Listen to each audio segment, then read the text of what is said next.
जाऊ का फॉरेनला या मराठी चॅनलमध्ये मी ज्ञानेश्वर नडे आपल्या सर्वांचे स्वागत करतो. स्टडी नीटलीच्या पार्ट 1 मध्ये आपण ऍप्लिकेशन आणि ऍडमिशन बद्दल माहिती घेतली. तर आजच्या व्हिडिओमध्ये आपण पुढचे प्रोसेस बघणार आहोत. ऍप्लिकेशन केल्यानंतर युनिव्हर्सिटी साधारणपणे 3 ते 6 आठवड्यामध्ये आपला डिसिजन कळवते. स्टुडंट जर ऍडमिशन रिक्वायरमेंट्स मीट करत नसेल तर युनिव्हर्सिटी ऍप्लिकेशन रिजेक्ट करते. आणि जर स्टुडंट सगळे क्रायटेरिया फुलफिल करत असेल, जसे की academic percentage, English language proficiency, तर स्टुडंटला ऑफर लेटर मिळते. ऍडमिशन ऑफर मिळाल्यानंतर पुढच्या प्रोसेस असतात pre enrolment, apostille, translation, scholarship application, declaration of value आणि विजा. स्टुडंटला जर एकापेक्षा जास्त इन्स्टिट्यूटचे ऑफर लेटर येणार असतील तर प्री एनरोलमेंटसाठी घाई करू नये. ज्या युनिव्हर्सिटीमध्ये जायचे आहे त्याचे ऑफर लेटर आल्यानंतर प्री एनरोलमेंट प्रोसेस स्टार्ट करावी. पहिले प्री एनरोलमेंटसाठी एम्बॅसीमध्ये जावे लागत असायचे, पण आता कोविडमुळे ही प्रोसेस ऑनलाईन झालेली आहे. ही वेबसाईट आहे प्री एनरोलमेंट रजिस्ट्रेशनसाठी. रजिस्ट्रेशन तुम्ही केव्हाही करू शकता, फक्त प्री एनरोलमेंट तुम्ही युनिव्हर्सिटीने सांगितलेल्या टाइम पिरियडमध्येच करू शकता. युनिव्हर्सिटीच्या वेबसाईटवर प्री एनरोलमेंट पिरियड कधी ओपन होणार आहे त्याची माहिती दिलेली असते. आता आपण रजिस्ट्रेशन आणि प्री एनरोलमेंट नाही करत, कारण त्याच्यावर ऑलरेडी व्हिडिओज यूट्यूबवर अवेलेबल आहेत. प्री एनरोलमेंटसाठी passport, university offer letter, photograph, English proficiency score, थोडक्यात जेवढे डॉक्युमेंट ऍप्लिकेशनसाठी सबमिट केले तेवढे लागतात. 2-3 गोष्टी इथे महत्त्वाच्या असतात, त्या म्हणजे तुम्ही कोणत्या युनिव्हर्सिटीमध्ये कोणत्या प्रोग्रामला जात आहात आणि विजासाठी कोणत्या एम्बॅसीला व्हिजिट करणार, या गोष्टी काळजीपूर्वक भरायच्या. त्याच्यानंतर एम्बॅसी प्री एनरोलमेंट मध्ये भरलेले डिटेल्स युनिव्हर्सिटीला फॉरवर्ड करते आणि त्यांना सगळी इन्फॉर्मेशन डिटेल्स व्हॅलिडेट करायला सांगते. युनिव्हर्सिटीला जर डिटेल्समध्ये काही प्रॉब्लेम वाटल्यास ते डायरेक्ट स्टुडंटला कॉन्टॅक्ट करतात आणि नसेल तर डेटा व्हॅलिडेट करून युनिव्हर्सिटी एम्बॅसीला पाठवते. त्याच्यानंतर स्टुडंटला प्री एनरोलमेंट ऍप्लिकेशनचा कन्फर्मेशन ईमेल येतो. त्यामध्ये म्हटलेले असते की प्री एनरोलमेंट प्रोसेस पूर्ण झालेली आहे.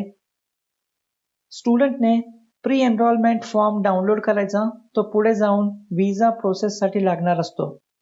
आता ही युनिव्हर्सिटी ऑफ पिसाची वेबसाईट आहे. इथे त्यांनी प्री एनरोलमेंटसाठी इन्स्ट्रक्शन दिले आहेत. इथे म्हटले आहे, इंग्लिश टॉट प्रोग्रामसाठी इटालियन लँग्वेज प्रोफिशियन्सीची गरज नाही, पण IELTS TOEFL लागेल.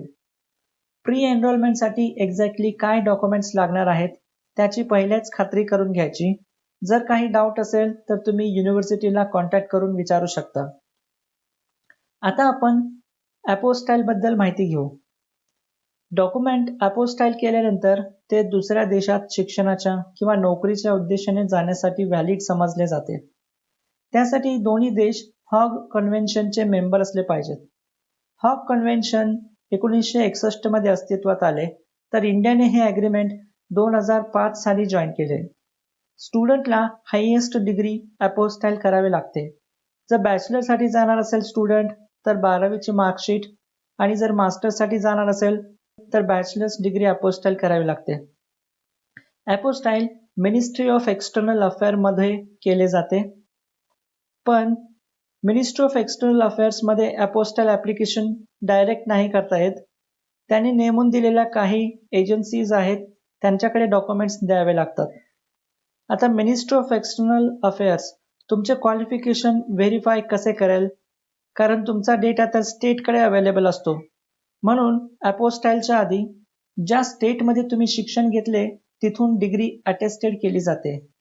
मुंबईमध्ये ऑफिस आहे HRD मिनिस्ट्रीचे, तिथे व्हिजिट करायचे. अटेस्टेशनसाठी सगळी प्रोसेस ते समजावून सांगतात. त्यांची काही फीज असते, साधारण 1000 ते 1500 रुपये. चहा पाण्याला जरी 3-4 हजार खर्च झाले तरी स्वस्तात काम होते. तिथे डॉक्युमेंट सबमिट केल्यानंतर ते व्हेरिफिकेशनसाठी युनिव्हर्सिटीकडे येतात. युनिव्हर्सिटी व्हेरीफाय करून डॉक्युमेंट्स परत पाठवून देते. मग फक्त जाऊन डॉक्युमेंट्स कलेक्ट करायचे. स्टुडंट स्वतः HRD अटेस्टेशनसाठी गेला तर वेळ सुद्धा कमी लागतो. HRD अटेस्टेशन झाल्यानंतर मगाशी सांगितल्याप्रमाणे डॉक्युमेंट्स अपोस्टाईलसाठी द्यायचे. शक्यतो 4-5 एजन्सीचे कोटेशन मागवायचे. जिथे रिझनेबल असेल तिथे देऊन टाकायचे. अपोस्टाईलसाठी साधारणपणे 800 ते 2500 रुपये चार्ज करतात. अपोस्टाईलसाठी passport copy, marksheet copy, degree, passport size photo आणि ऑफर लेटर लागते.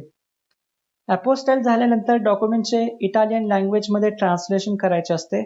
ते तुम्ही ज्यांच्याकडून अपोस्टाईल केले त्यांच्याकडून करून घेऊ शकता किंवा VFS कडे सुद्धा देऊ शकता. आता आपण स्कॉलरशिप बद्दल माहिती घेऊ. इटलीमधील पब्लिक युनिव्हर्सिटीमध्ये ॲडमिशन मिळालेल्या जवळपास सर्वांना स्कॉलरशिप मिळते. स्कॉलरशिप रिजनल ऑथॉरिटीज इश्यू करतात.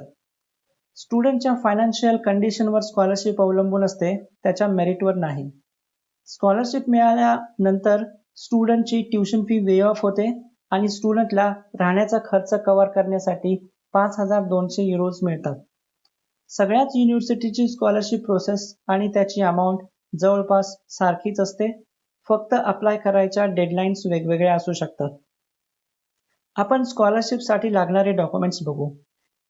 ते आहेत family income certificate, no property certificate आणि बँक स्टेटमेंट सर्टिफिकेट.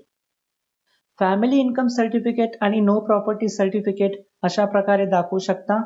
स्टुडंटच्या आणि पॅरेंट्सच्या नावावर जर प्रॉपर्टी असेल तर ती त्याची स्वतःची प्रॉपर्टी कन्सिडर केली जाते.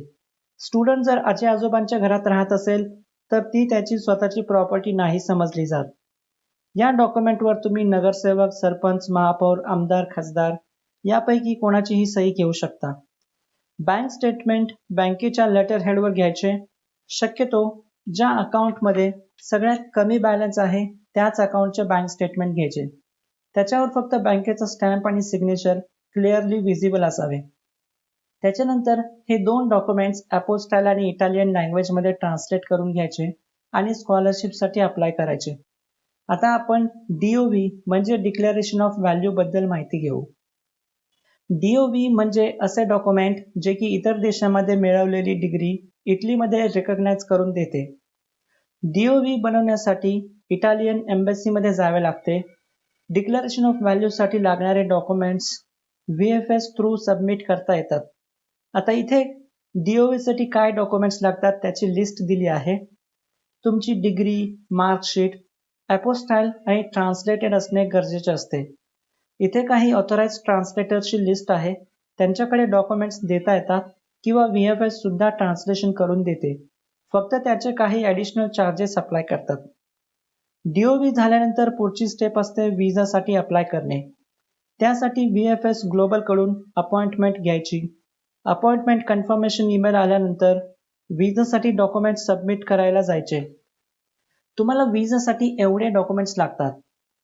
विजा ॲप्लिकेशन फॉर्म, त्याच्यामध्ये तुमचे पर्सनल डिटेल्स, पासपोर्ट आणि इतर डिटेल्स काळजीपूर्वक भरायचे. फोटो, 3-4 पासपोर्ट साईजचे फोटो घेऊन जायचे. स्पेसिफिकेशन बद्दल फोटो स्टुडिओवाल्यांना माहिती असते. इटली स्टडी विजासाठी पाहिजे म्हटल्यावर ते काढून देतात.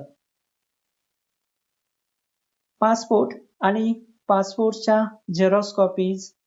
कव्हर लेटर, कव्हर लेटरमध्ये तुम्ही तुमचे पर्सनल डिटेल्स मेन्शन करता आणि तुम्ही इटलीला का चालला आहात, कोणत्या युनिव्हर्सिटीमध्ये, कोणत्या कोर्ससाठी चालला आहात, तुमचे फ्युचर प्लॅन्स काय आहेत हे लिहिता. विजा ऑफिसरला कन्व्हिन्स करण्यासाठी कव्हर लेटर खूप चांगले लिहिणे महत्त्वाचे आहे. Offer letter, pre enrolment form आणि डिक्लेरेशन ऑफ व्हॅल्यू हे सर्व डॉक्युमेंट्स लागतात. अपोस्टाईल एज्युकेशन सर्टिफिकेट्स जोडायचे. जर ट्युशन फी पेमेंट केले असेल तर त्याची रिसिट. स्पॉन्सरशिप लेटर सुद्धा लागते. 6 महिन्याचे बँक स्टेटमेंट ज्याच्यामध्ये 5.5 लाखाच्या पुढे बॅलन्स मेंटेन केलेला असावा. जर स्कॉलरशिप मिळाली असेल तर स्कॉलरशिप लेटर जोडायचे. अकोमोडेशन डिटेल्स, इटलीमध्ये कुठे राहणार त्याचे बुकिंग डिटेल्स द्यायचे. विजा सबमिशन डेटच्या 3-4 आठवड्यानंतरची एअर तिकीट बुकिंग आणि 30,000 युरोजचा ट्रॅव्हल इन्शुरन्स लागतो. एवढे डॉक्युमेंट सबमिट केल्यावर विजा डिसिजनचा वेट करायचा. साधारणपणे 2-3 आठवड्याचा टाइम घेतात विजा ऑफिसर्स डिसिजन द्यायला. विजा अप्लाय केला म्हणजे मिळेलच याची काही गॅरंटी नसते. विजा म्हणजे ॲप्लिकंटला मिळालेली सवलत असते, तो काही ॲप्लिकंटचा अधिकार नसतो. कोणाला विजा द्यायचा, कोणाला रिजेक्ट करायचा हे एम्बॅसी काही पॅरामीटर्स बघून ठरवते. स्टुडंटचे इंटेन्शन्स जेन्युइन वाटले तर व्हिसा मिळून जातो. तर ही होती pre enrolment apostille, translation, declaration of value, scholarship आणि व्हिसाबद्दल थोडक्यात माहिती. आणि आजच्या व्हिडिओमध्ये आपण आता इथेच थांबू.